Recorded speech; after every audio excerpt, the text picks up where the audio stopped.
Okay, this is the last standard. We're going to do Unit 2 Standard 7, where we have to determine the key features and graph a quadratic function in any form. Okay, so this one they're starting with a factored form. They want us to find the standard form, the vertex form, the x-intercepts, y-intercept, line of symmetry, vertex, and vertical stretch. So let's go. We got this. Here we go. I'm going to start by writing out my standard form. Y is equal to, I'm going to do x times x is x squared. X times negative 8 is negative 8x. Negative 4 times x is negative 4x. Negative 4 times negative 8 is positive 32. Then I'm going to combine my like terms and I get x squared minus 12x plus 32, like that. Okay. All right, so that's my standard form right there. And let's just like erase some stuff and keep this kind of clean because I've got to be able to put a lot of stuff in here for you guys. So, okay, I'll keep this sort of neat. All right, x squared minus 12x plus 32 is my standard form.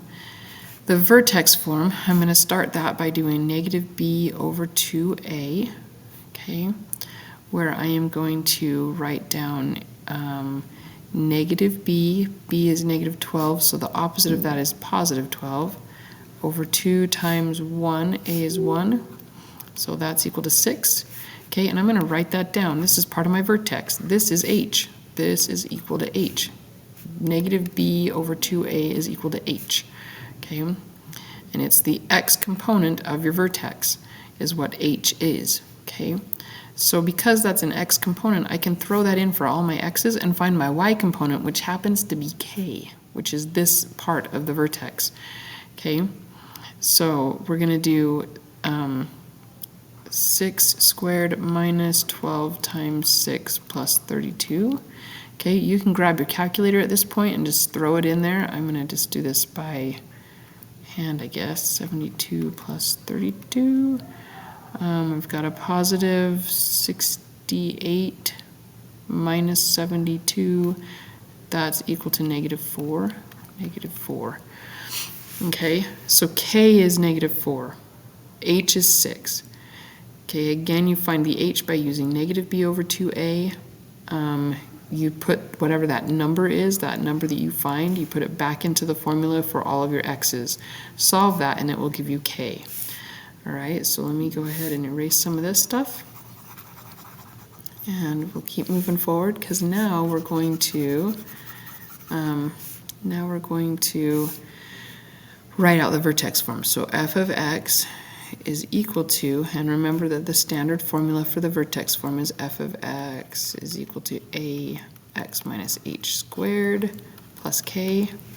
So a is 1, so I don't need to write down a 1. I'm going to write ax minus 6, there's h squared plus k, but this is a negative 4, so minus 4. So that's my vertex form. I better rewrite that a little bit smaller. That's super huge. Minus 6 squared minus 4. Okay, like that. All right. All right. Next thing says we want the x-intercepts. The easiest way to find them is right up here on the factored form. You just simply write down where y is equal to 0. Okay. Y is equal to 0 on each of these x-intercepts. And you can put down the opposites of these. Okay, so 4 and positive 8. If it's negative 8, put down positive 8. Those are your x-intercepts. Line of symmetry is going to be, if you look at your vertex, it's the h component. You just write x is equal to 6. Okay, that will be a line that goes all the way up and down through the entire parabola right in the middle of it. Okay, y-intercept is usually easiest to find on the standard form, which we have right here, y equals x squared minus 12x plus 32, because a y-intercept is where x is equal to 0. So you put a 0 in for x, put a 0 in for each of these x's, and all of this stuff goes to 0, and you're left with 32, and that's your y-intercept. Okay.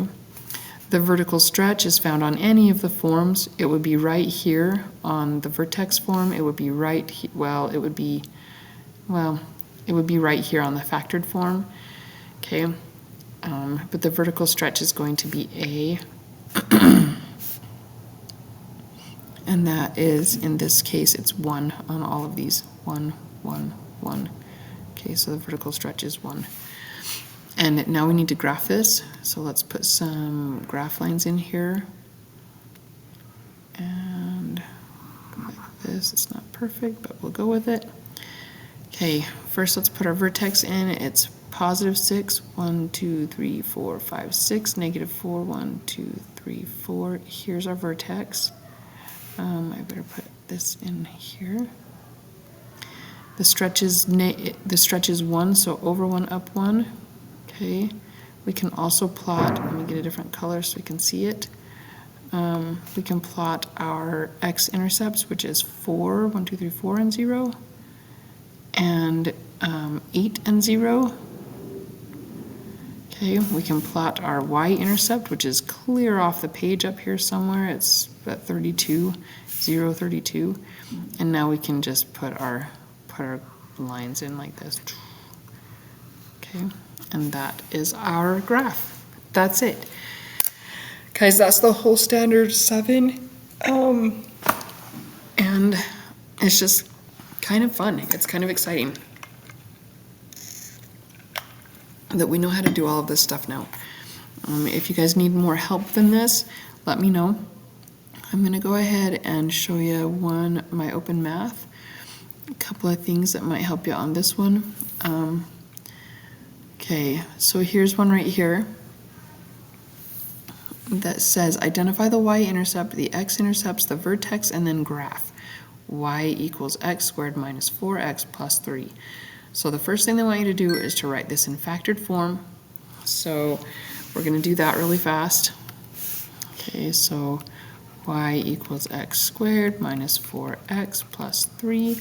We're going to take a times c, which is 3. We're going to factor that, 1 and 3. Those are our only options. We've got to get a positive 3 out of it, and the only way to get a positive is either positive and positive or negative and negative when you're multiplying.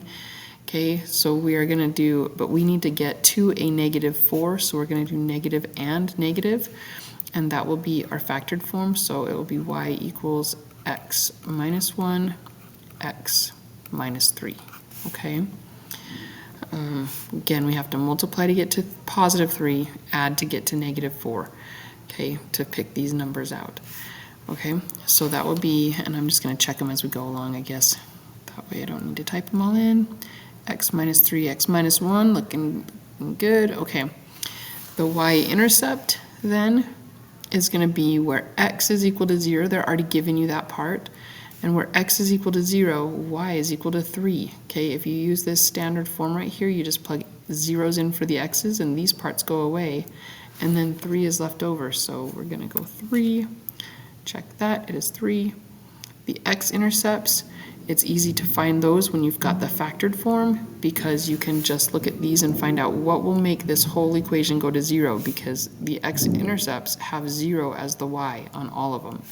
Okay, so we need to have a positive 1 right here to make this part go to 0, and a 3 right here to make that parentheses go to 0. So this one's going to be 1, 0, and 3, 0. The vertex on this one is going to be, we probably want to get this into vertex form maybe.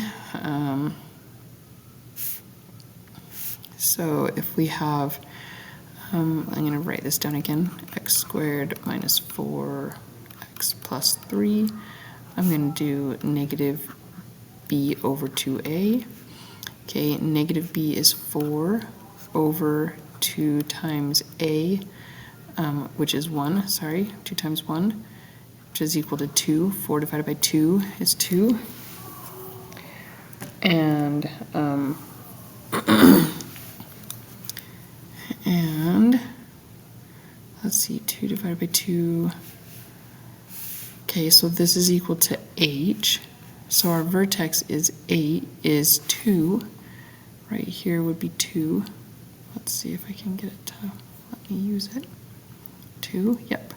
And then to find out what k is, what the other part is, we're going to put 2, or our h, back into our original formula. So I'm going to put it back into here, and I'm going to rewrite it with 2 as all my x's. So 2 squared minus 4 times 2 plus 3. Okay, I'm using this formula and putting 2 in for each of those x's. Okay, so then I have 4 minus 8 plus 3. What do you have? A negative 4 plus 3 is negative 1. Okay, so this one's going to be 2 and negative 1. This is 2, this is negative 1. Okay, good. That is correct. Okay, and then to graph it, to graph this, I can't because it's, let's see, then we can just pick our vertex. It has a stretch of 1, and the vertex is 2, negative 1. So I'm going to grab this thing and go 2, negative 1, stretches over 1, up 1, like that. And that's the whole thing. Okay, did we get it right? Yep. Okay, so that's that. That's how you do that one, and that's what you're going to need to do for my points. Okay, okay, and to be able to retake it. Okay.